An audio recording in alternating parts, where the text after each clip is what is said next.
am now in the room. Cars carried. I do that So I am going to go. Hello.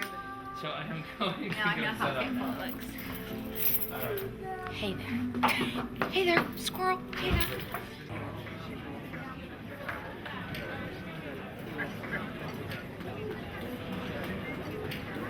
Love of my life, at last I found you.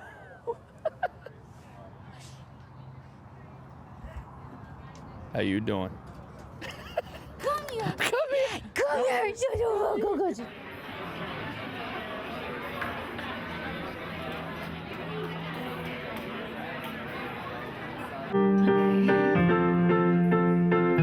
Well, we're totally gonna have it together.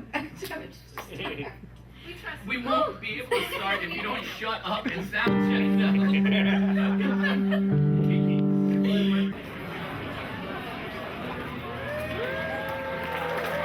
And now, ladies and gentlemen, sharing material from her latest CD, please welcome Stephanie Schneiderman.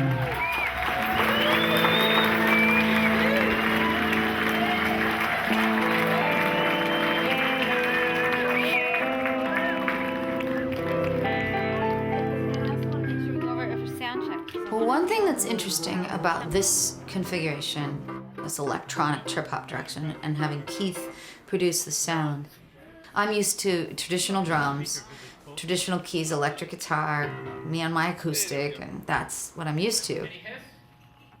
I don't know yet. And I'm used to everyone coming out of their amps. Well, there's nothing coming out of amps except for my electric. Everything is coming only out of the mains. So the information we get from our monitors is all we have of ourselves, because we're behind the mains. And to blend my voice in a way that fits with this kind of new sound, this trip-hop electronic sound, I can no longer belt. That old way of singing and building a song by belting it out it doesn't really work. It sort of separates me from the mix. And so to be able to stay in that whispery, kind of intimate place vocally, I have to have a really pristine, particular kind of sound in the monitor. It has to be full. I have to be able to hear all of these different frequencies and parts of the voice to have the right, to be able to control the nuances, I guess. That crispness is super important. It's like the frequency is more important than the level. Kiss me quiet, touch me tender. Before it gets dark, the dark is easier, and just a little more level. You'll never ever learn to walk away. I can't believe I'm gonna say this, but you can bring my vocal down. More vocal, a lot more vocal. So are you cool with what you have? Yeah.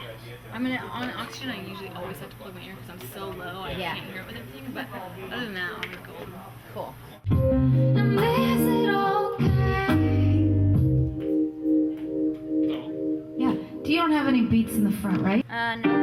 I definitely need more keys than that, but I'll just pull it all the way up here.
singer-songwriter, very much rooted in folk and pop, and Keith is from the world of trip-hop and hip-hop and electronic bass and drums. He approached me about working together, and it was the right time because I had this batch of songs and I wanted to do something really different, but I just wasn't sure exactly what it was going to be. I kind of had a little bit of an idea of where he wanted to take the songs, but I wasn't sure, and he really had a very strong vision. As soon as I heard how well these songs worked with the textures from his world and how evocative it made the lyrics, I was sold, like, completely and immediately.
songs. Yeah, really.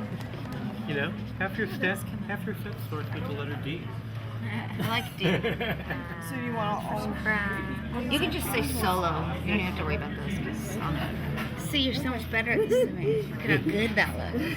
Sometimes we struggle, or I struggle, with the right set list. Part of the reason, I think, is that, you know, the CD has this really moody, a lot of the songs are down tempo and it works when you're listening to it on a CD. But as a show, we got to throw in a lot of the up-tempo stuff, so we pull from the old material, and sometimes we'll push tempos a little bit for the live show. It's really important, the order of the songs. It shapes the night, it shapes the set. It's like watching or looking at a color for too long. You got to throw in different colors, but at the right time, because one color is going to look a certain way, coming after another one. You should follow, if anything, it's a fuller song. It's interesting to see how songs react to each other, being placed by each other. And you never know until you try it. Yeah. And also, can I just put this out there? Please, let's not forget about Stone China, because you've been purposely avoiding it, and I'm a little bit offended.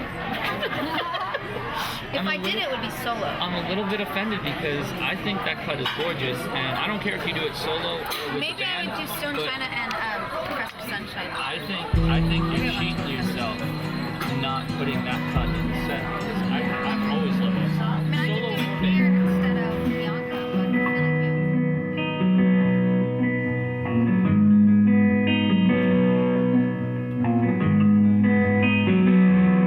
East wind inside a prayer.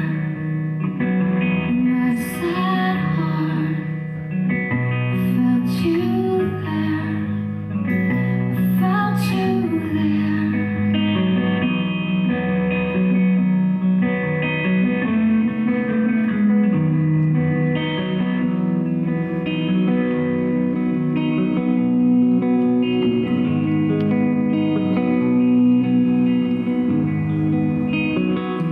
Heat rain with light in your eyes and the ache of happiness.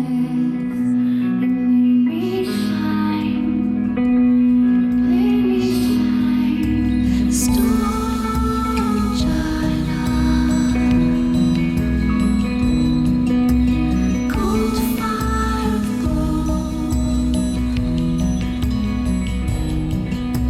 Storm China, I can never get over you.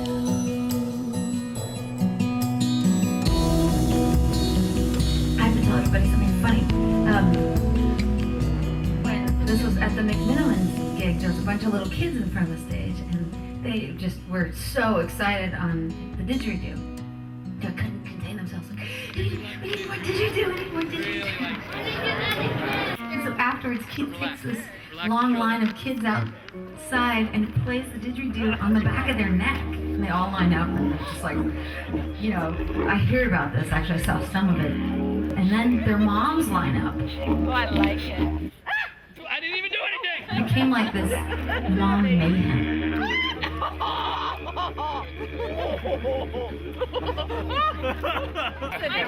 A little bit weird. People started putting money down his pants. Literally, there was dollar bills. Again, my wife is here! It was pretty awesome. Wow. God. Never do anything around Stephanie Schneiderman. If you don't want anyone else to know about it, apparently. It's the lesson we've all learned today as a group. Okay. Let's try to keep that one private, but you know. I mean, interesting Pretty night. awesome. Interesting night in my hotel room. Thanks, Steph. Now she's gonna be asking where the money is. No, give me money. So now, you put the money down your pants. Exactly. Huh. Ah, yeah. Ah.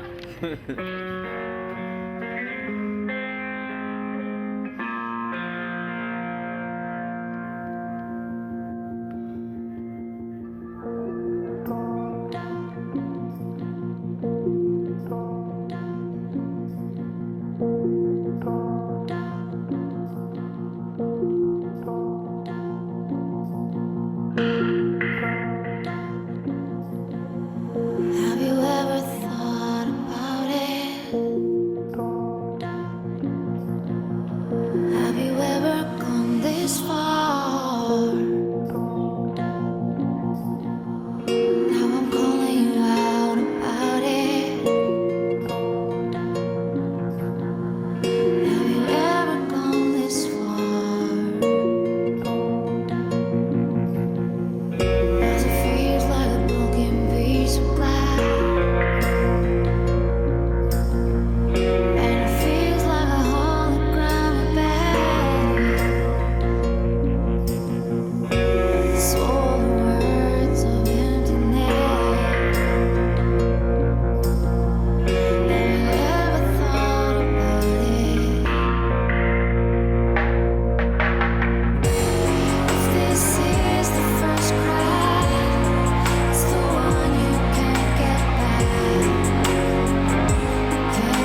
back in 2007, I started a humanitarian concert series in Portland called Voices for Silent Disasters. And it was focusing on raising money for Mercy Corps. And one of their programs is in northern Uganda, where there was a 20-year civil war, and nearly 2 million people have been displaced out of their homes, and really tragic stories. This concert series involved 37 of Portland's top musical acts, all donating their time. 10 concerts, all in the McMenamins venues. We raised, I think, $69,000 to be exact. Might be over 70,000 at this point. A foundation in town found out about what I was doing, and they invited me on a learning tour in Uganda so I could go meet with the communities and find out exactly where this money was going, so that when I came back as one of the spokespeople at the concerts, I could tell people from personal experience what I saw, who I met, what it was like, and where the money's going. So it was an amazing, amazing, amazing experience. I met with kids and teachers and elders and mothers.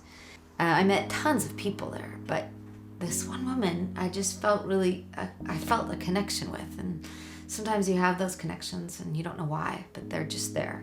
And we sat and we couldn't speak anything of each other's language, but we had help with an interpreter. And we were talking a little bit about the war and a little bit about what she'd been through. Something about her made an impact on me. Her eyes where the deep and fall, and mine wide open for the first time. I could never see what you've seen.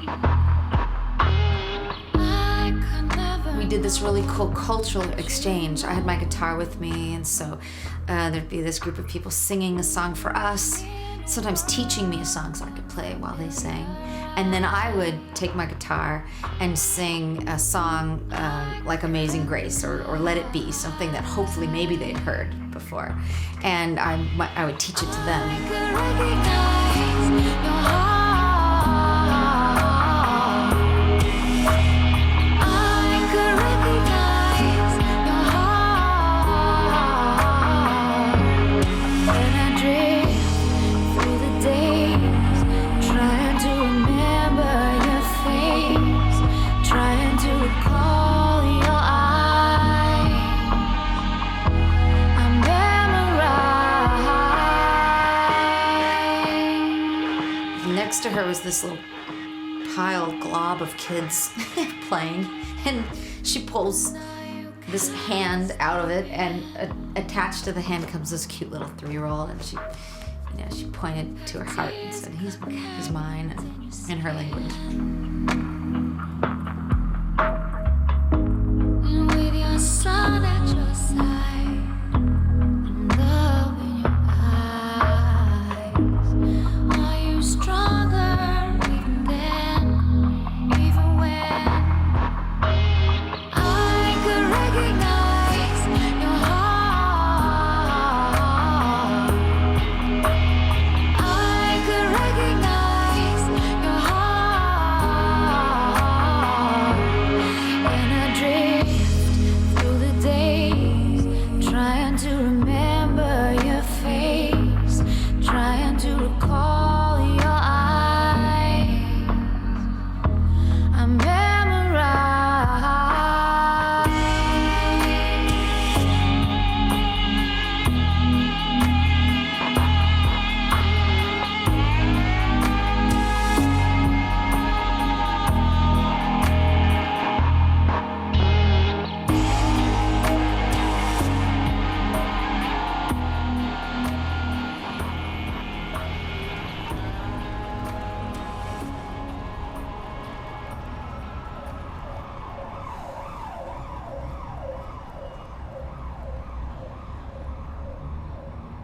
So I went to see this really amazing concert at Crystal Ballroom, actually. And I came down to the corner of Burnside and 14th, right downtown. on my way to my car, and there was a woman who was living on the streets, and she was trying to sell me something. At first, I was kind of scared of her, to be honest, because I thought she was on something, and she just seemed off to me. But once I sat and she realized I was kind of gonna be there and listen, we ended up having a really interesting conversation. And all those fears kind of melted, and I realized, she's just a person whose life turned how it turned, and she ended up on the streets. And you go in with all these preconceived notions about someone living on the streets.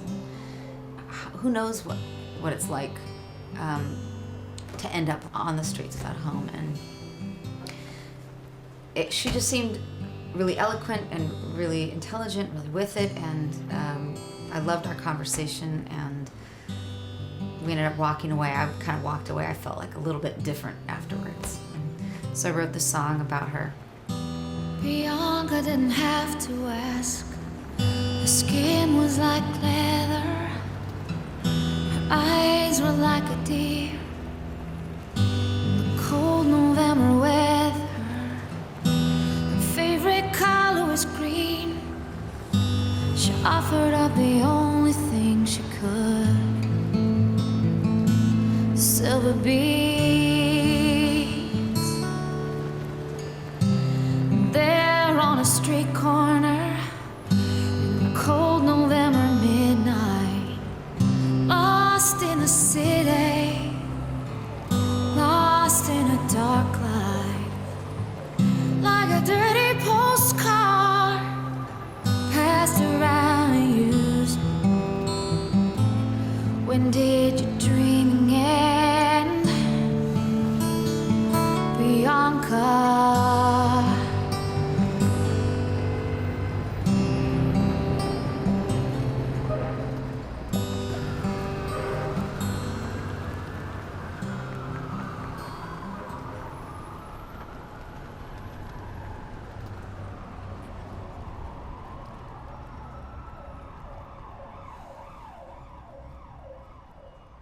One thing that's interesting about the McMenamins Great Northwest Music Tour is that you're touring, but you're also home. It was all within 100 miles of our hometown, which is Portland.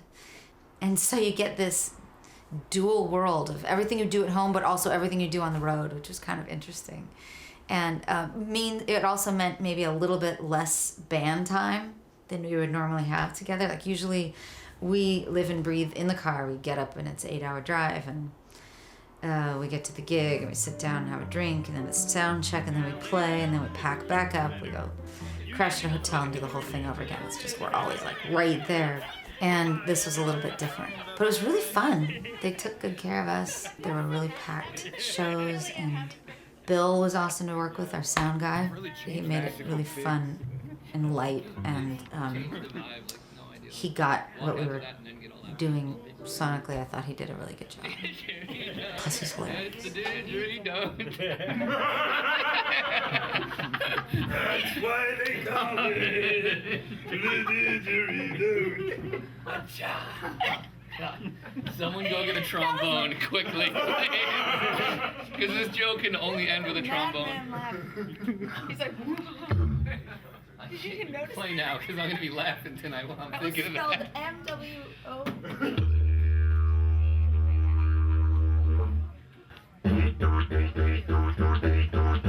Yeah, that's cool. That's fine. Can you give me a little bit more? Oh, baby. God, it's satisfying. The big bear need a little bit Oh more. man, this is gonna be the best video ever. Oh, good times. Stop laughing, Stephanie. Or at least don't laugh in my monitor. How about that? How about that? How about them apples? Or go, just walk away from the mic, woman. Thank you. So am I not supposed to turn this piano up, or am I supposed to turn the piano up? Well, let's do it. Let's do it with the beat and see if it drowns the beat out. She needs to work through this. Yeah. I don't know, man. It's gonna take a while. I don't have a while. I'm feeling unreasonable. Everyone's getting comfortable with each other. Here it goes. Soon we're gonna What are be you saying? I drunk. don't We're gonna like be that like, tone. you know who you remind me of? It'll be like unflattering. Yeah.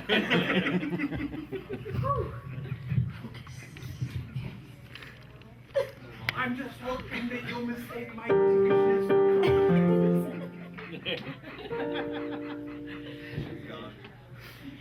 I've gotten by on 15 years on that theory, man. That's the secret of my A laugh is success. just so close to a cry. You know, you just like cross right over. Okay. It's been a long 2 weeks. It's been really long. It's all starting to fall apart now. Thank God we only have one more show after this, man. Because we're falling apart, man.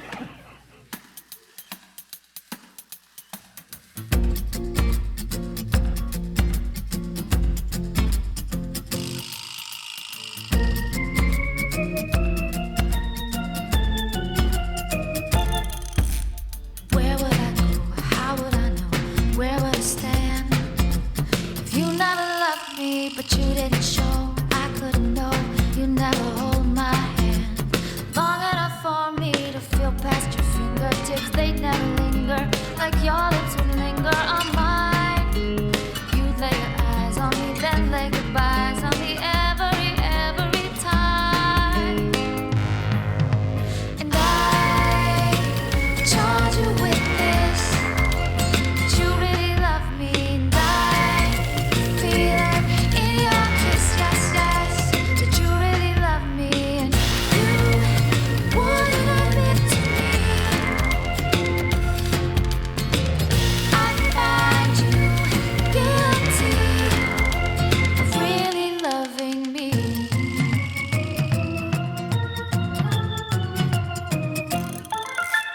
You were afraid you couldn't stay, you'd never say the truth behind your eyes. You tell me lies, you criticize, I wouldn't buy it. 'Cause I can see right through you, you wouldn't give me the light of the day.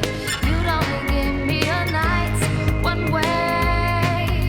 And I charge you with this, that you really love me, and I feel it in your kiss, yes, yes, that you really love me, and you wouldn't admit to me.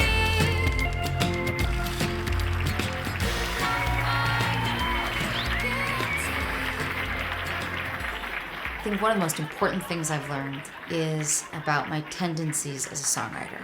And I think they're probably common across the board of a lot of songwriters, where we, in a way, we work harder than maybe we have to. We get bigger on the chorus and we make it big and punchy. And also the industry drives us to do that because that's what's out there. That's what's selling in a way. And Keith describes it in a really cool way. Instead of getting bigger on the chorus, as he would say, drop down deeper on the chorus. So don't modulate, don't change your chords. Continue the same mode that you're in, keep it modal. And change your melody across the top of that, and let the song and the textures and the arrangement of the instrumentation kind of grow the song instead of the vocal and the melody and the chords doing all the work. And it changed my approach in writing. And so some of my newer songs, they don't change between the verses and the chorus. The vocals and the melody do, but not the choral structure. So they stay modal. And a lot of the songs on the last CD changed to that. But when I first wrote them, they weren't like that.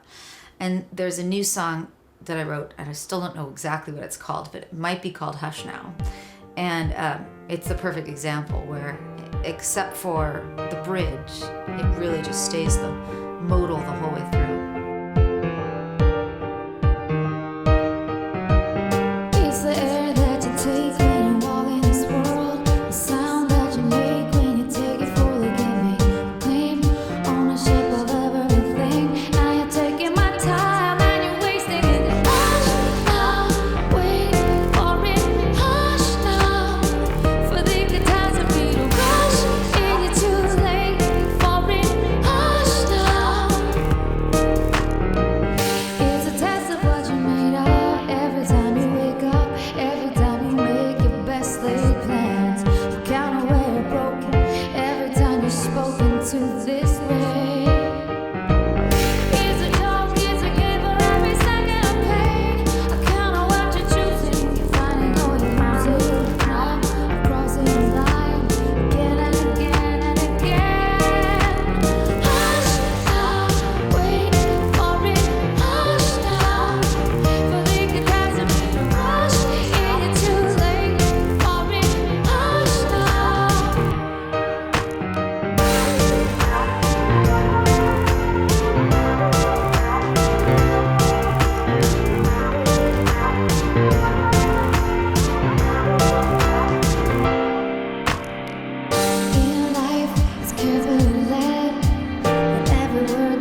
a lot of times I'll end the set on a solo note, kind of bring it back to just a simple song without all the production.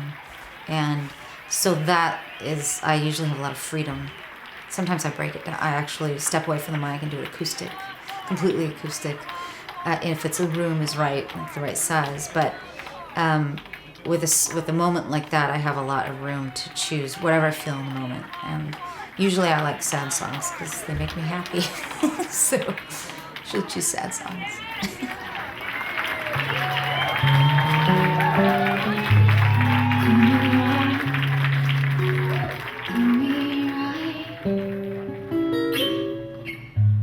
Tell me lies, but hold me tight.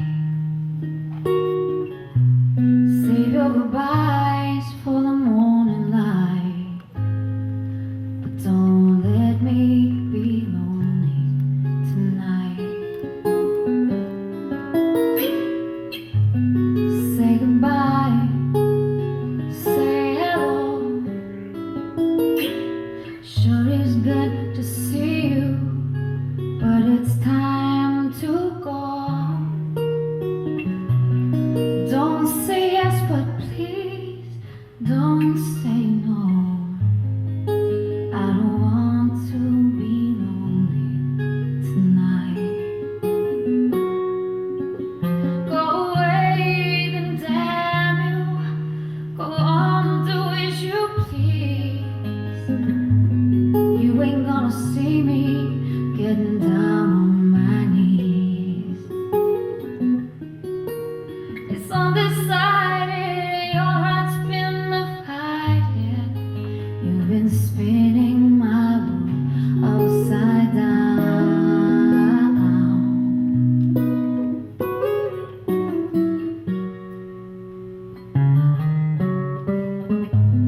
Do me wrong, do me right. Tell me lies, but hold me tight.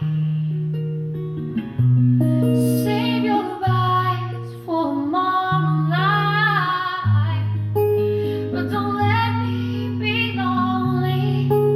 I don't want to be lonely. Please don't let me be lonely tonight.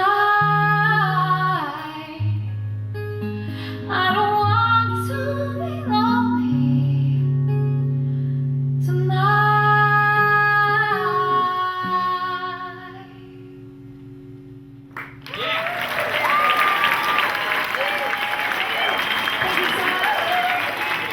Keith Schreiner, Rich Landau, the one from Brianna Paletta,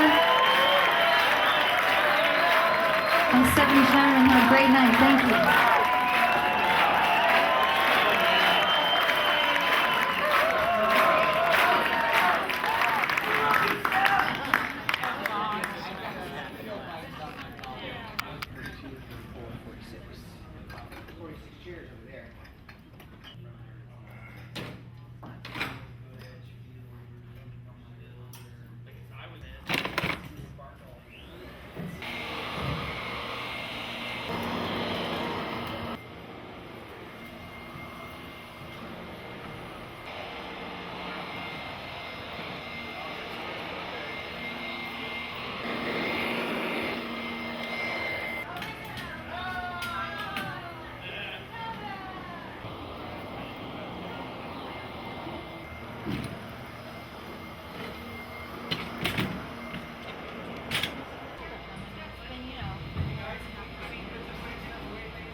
You kind of like cartoons. That's what I like about it, though. Cartoon. What kind of? You know what I Okay, mean? which guy You would should be? see life through my eyes, and you'd know what a cartoon was. Yeah. Yeah.